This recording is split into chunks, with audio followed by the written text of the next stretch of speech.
Juliette? Allô? Ouais? Quoi? T'as une meilleure démonstration que ça?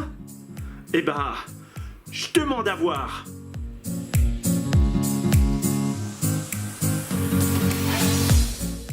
Non Arnaud, pas du tout, j'aime beaucoup ta démonstration.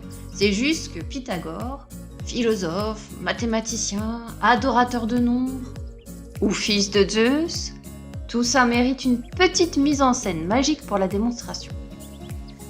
Commençons par prendre un triangle rectangle et notons ABC les longueurs de chacun des côtés A étant la longueur de l'hypoténuse.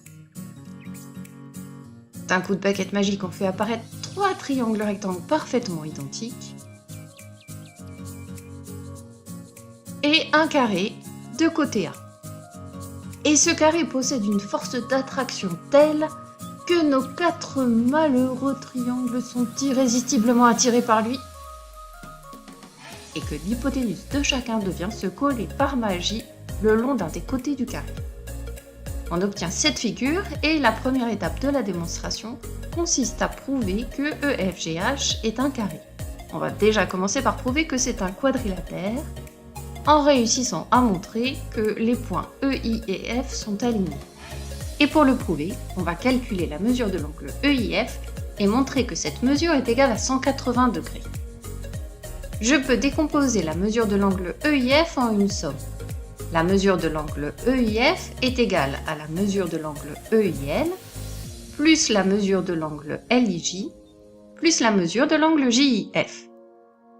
Et comme au départ j'ai choisi un triangle rectangle et que la somme des mesures des deux angles aigus d'un triangle rectangle est égale à 90 degrés, je vais donc remplacer dans l'égalité EIL plus JIF par 90 degrés. Et comme LIJK est un carré, je sais que la mesure de l'angle LIJ est égale à 90 degrés également, donc la mesure de l'angle EIF est égale à 180 degrés. EIF est donc un angle plat, les points EI et F sont donc alignés. De la même façon, on prouve que les points F, J et G sont alignés, que les points G, K et H sont alignés, et enfin que les points H, L et E sont alignés. Et finalement que EFGH est un quadrilatère. Et comme c'est un quadrilatère qui possède 4 angles droits, EFGH est un rectangle. Si on cherche maintenant à calculer la longueur de chacun de ces côtés, on retrouve à chaque fois les longueurs des deux côtés de l'angle droit de notre triangle rectangle de départ. Donc c'est un rectangle qui possède 4 côtés de même longueur, EFGH est un carré. Et maintenant la démonstration consiste à calculer de 2 façons différentes l'aire de ce carré. La première méthode consiste à appliquer directement la formule qui nous donne l'aire d'un carré, côté fois côté. Et on vient de voir que la longueur du côté de ce carré est la somme des 2 longueurs des côtés de l'angle droit de notre triangle rectangle. Donc l'aire de EFGH est égale à B plus C facteur de B plus C.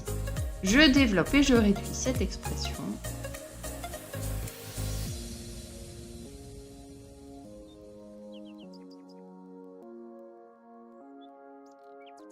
Ce qui me donne l'aire de EFGH est égale à B carré plus de BC plus C carré.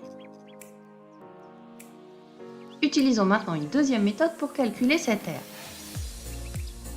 Je vais dire que cette aire, c'est la somme de l'aire du carré IJKL, c'est-à-dire A carré, plus 4 fois l'aire du triangle rectangle de départ.